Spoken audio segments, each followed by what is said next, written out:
Hey, I'm back, baby. This an all-out blitz, real hard hits, them other podcast trash, we gon' make them all quit. We cover all the topics with intelligence and logic. I know you wanna score, but ID gon' stop it. We from Texas, so that mean that we Texans. Breaking down the X's and O's, our profession. No complaining, just training, you see the progression. They had a Pro Bowl for talk shows, we get selected. We gon' celebrate every win like a birthday. Ray J with the news, first with all the updates. Spin move on the competition, yeah, we juking them. You not really in touch if you not tuning in. This is Crenshaw, Briggs, and VT. We want the touchdown, we not trying to go for 3. And it's best if you get up out the street, cause them bulls out the pen and they bout to stampede. Houston Texans, what up? What up? What up? What up? What up? What up? Hey!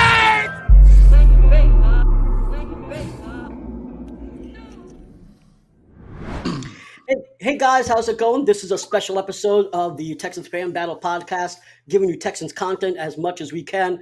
We've got a special guest. This is going to be a quick 15-minute episode. OG running back Jonathan Wells. Say hi to everyone that's watching. Hey, what's going on, man? Thanks for having me on, boss.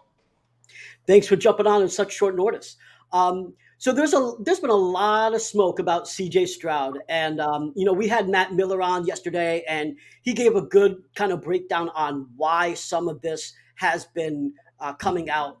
But I'm getting frustrated by it, and I definitely saw your comment on Insta earlier, and I saw that you're getting frustrated by it. So let's just talk about it. Like the latest thing about the Manning brothers, right? The way that it came out was that he ghosted them, that he was supposed to show up and he didn't tell anyone about it and just ignored them. And we found out that's not the case. So what? From what I understand, he was working out with his team because he was coming back for the Buckeyes. From what I understand, he was working out with his team, trying to get better, trying to be a leader for the Ohio State.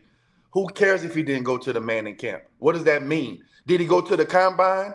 Did he not have the best showing at the combine? Did he not have the best pro day? What all this extra noise? So obviously somebody else has a hidden agenda. Not sure who it is. It's just kind of what goes with the territory. It's frustrating to me. There were narratives that were created around me in my playing days, and they were just not true. So this really frustrates me, man, because I know this kid. I know his mother. He comes from a great household. His mother's done a phenomenal job with him. For them to say that he's not coachable is the most laughable thing I've heard in my life. The kid he's built of the right cloth. He's the right type of human being, and whatever franchise gets him is going to get a great leader of men.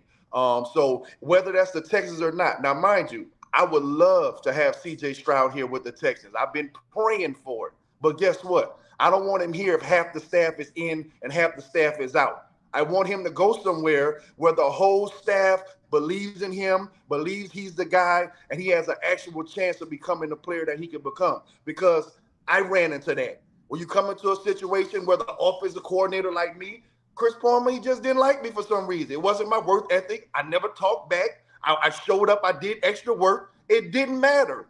He brought anybody in he could to try to replace me. And at the end of the day, I was the last man standing every time.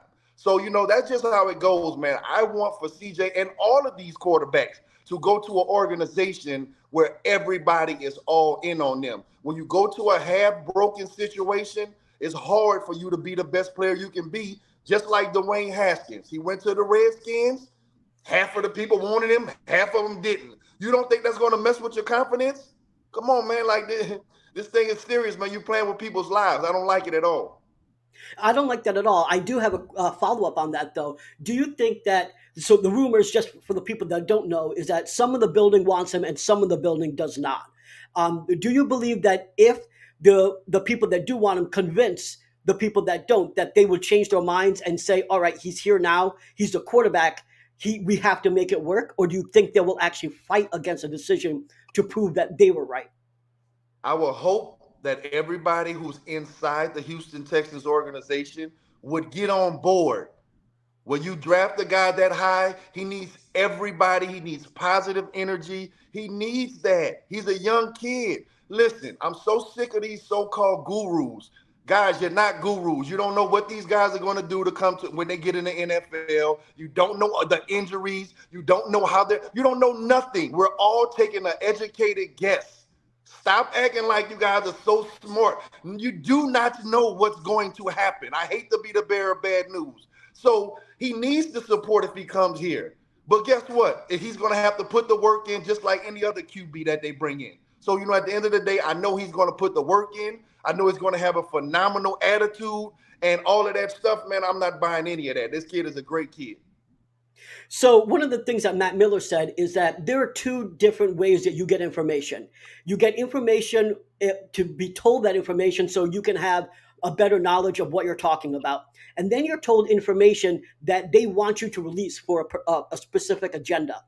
And you have at this point, I'm assuming that that specific agenda is either coming from, say, the Colts or the Raiders or another team that wants him to drop so they can draft him. What's your message to the reporters that are putting out this news? Because let's not talk about the agents or the teams that are trying to get him to drop. What's your message to the reporters that are putting out this news when they may not even believe the stuff that they're being told?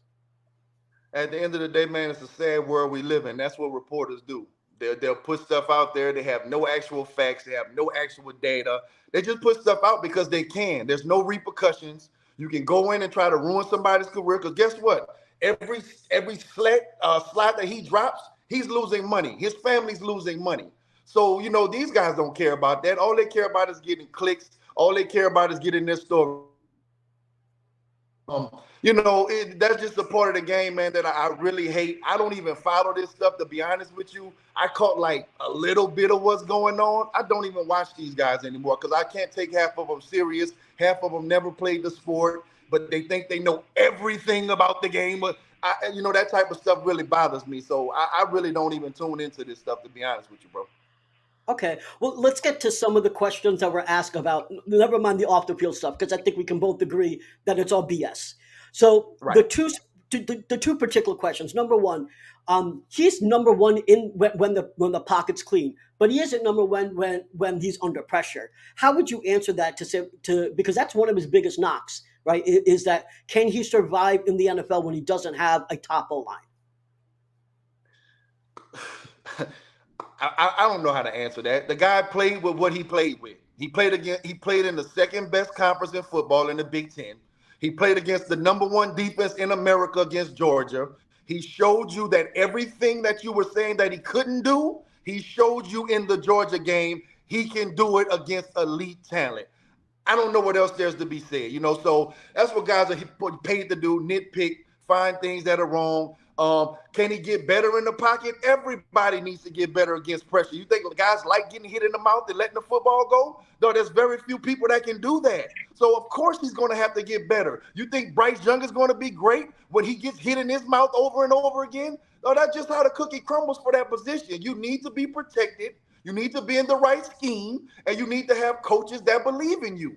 So, I don't know what to tell you. I mean, just turn on the tape and whatever. I mean, I watch every game. A lot of these guys go and find the negative games that he might have played bad here or there. I watch every single second of Buckeye football. I've seen this progression over the years, and I just think that he has a huge upside, and we'll see.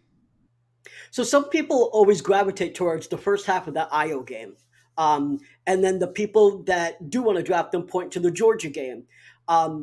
How would you talk to the people that are really talking about the Ohio game and saying like, well, look at him when stuff doesn't work right? If you're trusting game film, can you trust him with the second overall pick? Is there any other, if you had to convince him, if you had a minute to convince him, what's your best elevator pitch on why we should draft CJ Stroud at 2 for the people that are focusing on the Iowa game? Listen, I want CJ Stroud personally. I think, like I said, I think he'll be a great leader of men. I think his character is he has a great character as a young man. None of that stuff will be a problem. Guys, once again, I can't predict what's going to happen when you draft this kid. Nobody can. I have to go off what I've seen in college. And what I've seen in college, what I've seen at the pro day, what I've seen at his combine, I just like everything I've seen about it. I mean, there's not too much to nitpick about. Everybody can get better. That's obvious. But for what he did consistently in college at one of the top universities in America, I don't know what else more he can do. So that's why I like his attitude. He's gonna let God be God plan it. And wherever he's meant to be, he's gonna fall. But I just pray that he falls to an organization wherever that is. As much as I want him here, if the Texans are not sold on him, I don't want him here because he's not going to be able to be the best player that he can be with that type of vibe. So guess what? I want him to go wherever the organization is all in on him. And I pray that he has a prosperous career along with all of these other QBs. I'm not here to trash any of the other QBs. Bryce Young, amazing. I don't know about the Levis kid, whatever. I feel like that's a lot of fluff going on with him. But hey, I don't know who we're going to draft. So I'm an ambassador for the organization. I can't bash anybody either. I have to be kind of neutral. But what I'm not here for is guys to talk about this kid's character. If you want to break down this game and this film, have at it, bro. That's your opinion. But I'm not here for anything, any slight in his character. I'm not here for any of that because I know better than that. Well, I was going to ask another question, but honestly, you just killed it on that answer. And I think I'm going to end this short live here, unless you have anything else you want to say before we end this quick live. Nah, man, just appreciate you giving me a chance to get my opinion out there. Shout out to my boy, Ryan Clark. I see you coming to CJ's defense as well, on the pivot. That's my brother from New Orleans, played against Ryan for several years in high school. In the league and everything like that. So I appreciate Ryan Clark, man, for stepping up and saying what needs to be said on the biggest platform. So, that's it, man. This kid's going to be phenomenal. Whether he's going to be an all-American, all-pro and all of that, I don't know none of that. But I know you're going to get a great human being when he walks into your organization, wherever that may be. Awesome. Hey, man, I appreciate you jumping on such a late notice. And I thank everyone for watching this live. Thanks, and I'll talk to you soon. Appreciate you, boss.